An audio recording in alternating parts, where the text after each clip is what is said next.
100 साल की सास। अरे मम्मी जी, थोड़ा उम्र के हिसाब से काम किया करो। कहीं कुछ हो गया तो लोग बोलेंगे बहू ने बूढ़ी सास का ध्यान नहीं रखा।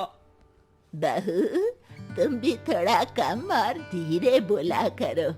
कहीं चिल्लाते हुए कभी कुछ हो गया तो वही लोग बोलेंगे 100 साल की सास भली चंगी बैठी है और बहू बेचारी चलती बनी।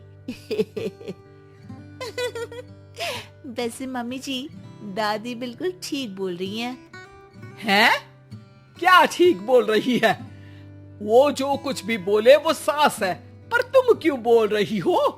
बहू होकर सास से जुबान लड़ाओगी क्या? ऐसा बोलते हुए निर्मला को धसका उठ जाता है। कहा था ना, मत चिल्ला मत चिल्ला। तुझे बिना सास और बहू से जुबान लड़ाए बिना शांति नहीं मिलती। अरे माँ, दादी की बात सुन लिया करो, तुम्हारे भले के लिए बोलती है ना। अरे कोई भला नहीं, इन्हें बस मुझे परेशान और शो ऑफ करने का शौक है। हाँ। चल झूठी। इस परिवार में 3 पीढ़ी की औरतें रहती है, जिनका हर समय कोई ना कोई अलग ड्रामा चलता ही रहता है, जिससे और किसी का पता नहीं, लेकिन सूरज बहुत परेशान रहता है। माँ, पियाली और दादी, आप तीनों के पास एक दूसरे को सास बहू वाले ताने देने के अलावा कुछ काम हो या नहीं, पर मेरे पास जरूर है। इसीलिए पियाली, जरा लंच ले आओ, मुझे ऑफिस भी जाना होता है। इस पर पियाली सूरज को लंच देती है और वो ऑफिस चला जाता है, जिसके बाद तीनों एक बार फिर अपनी बातों या कह लो कि नोक-झोंक में लग जाती हैं। इसी में दिन बीत जाता है। रात को सूरज के साथ उसके दोस्त भी खाने पर आते हैं। पियाली, मेरे कुछ दोस्त आए हैं। सॉरी, अचानक प्लान बना तो बता नहीं पाया। तुम जल्दी से डिनर बना दो ना।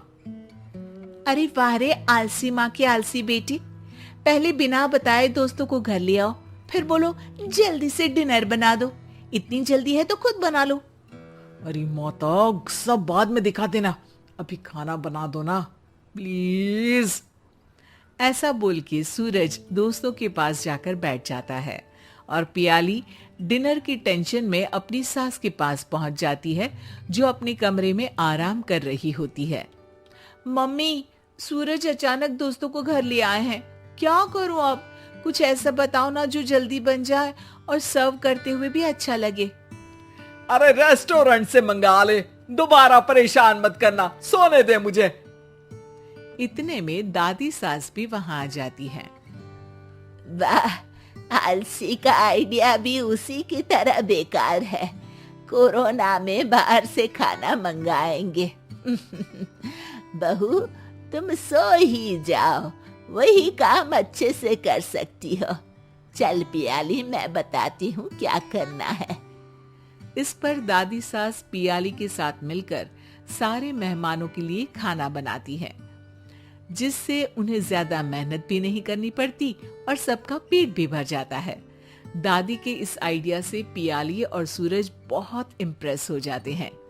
दादी, क्या यही खाना आपकी इस उम्र में इतना एक्टिव रहने और एंडलेस लाइफ का राज है? वैसे दादी ने आज तक राज किसी को बताया नहीं। इन्होंने ससुर जी तक को नहीं बताया, तभी तो वो ऊपर पहुंच गए और ये अभी तक यही है।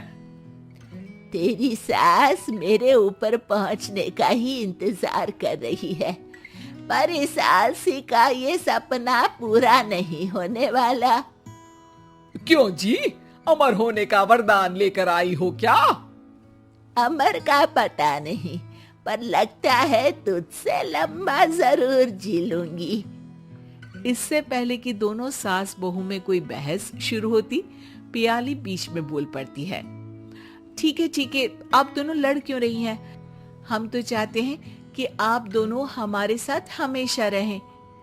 पियाली की बातों पर दोनों शांत हो जाते हैं और उनकी लाइफ पहले जैसे चलने लगती है। जहां दादी सुबह जल्दी उठकर कुछ न कुछ काम करते हुए पूरा दिन बिताती है, तो वहीं निर्मला और पियाली लेट उठने से लेकर धीरे धीरे आलस में काम करना और जब मर्जी सो जाने से अपना दिन बिताती हैं। एक दिन निर्मला की सहेली उनके घर आती है। अरे क्यों रे निर्मला, कैसे चल रही है जिंदगी? सब बढ़िया, बस ये बुढ़िया ऊपर जाए तो ज्यादा अच्छा होगा। अरे ऐसा क्यों बोलती हो? तुम्हें तो उनसे सीखना चाहिए, वो बहुत फुर्तीली हैं।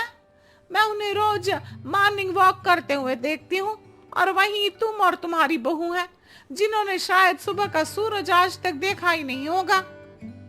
सहेली की बात सुनते ही निर्मला भड़क कर चिल्लाते हुए पियाली और अपनी सास को वहां बुलाती है, जिनके साथ सूरज भी वहां आ जाता है, और ये सब देख सहेली वहां से चली जाती है। अरे सासू माँ, आपको हमसे क्या दिक्कत है? अब तो मेरी सहेलियां भी आपकी वजह से मुझे ताने देने लगी हैं। मम्मी जी, कुछ तो लोग कहेंगे, लोगों का काम है कहना, आप इग्नोर करो ना। अच्छा वैसे महारानी, वो तुम्हें भी वही सब बोल रही थी? है? मैंने क्या किया? अरे किलस क्यों रही हो? अब तो समझो और अपना लाइफस्टाइल सुधारो। ओ मोरी मैया, अब हमारा लाइफस्टाइल भी खराब हो गया क्या? आपका तो हाई फाई है ना, बस उतना ही ठीक है। तुम लोग हमेशा पूछते हो ना कि मेरी इस उम्र और अभी भी इतने एक्टिव रहने का राज क्या है, तो वो ये लाइफ स्टाइल ही है, जिसे हाई फाई नहीं पर सिंपल कहते हैं। दादी, अब कहना क्या चाहती हो? यही कि मैंने अपनी जिंदगी में बहुत किताबें पढ़ी हैं, जिनमें एक किताब से मुझे ये समझ में आया कि हम कितने गलत तरीके से जिंदगी जीते हैं। उसी के बाद मैंने एक अच्छे जीवन के लिए इकिगाई रूल अपनाया, जिसका मकसद तो सिर्फ अच्छा जीवन जीना था। इतना लंबा कैसे जी गई मुझे खुद अचंभा होता है। ओह, तो मतलब आप मुझे परेशान नहीं करती थी? वो तो आप करती हैं। वैसे ये इकिगाई क्या है? थोड़ी रिसर्च खुद भी कर लो आलसियों, सब मैं ही बता दूं क्या?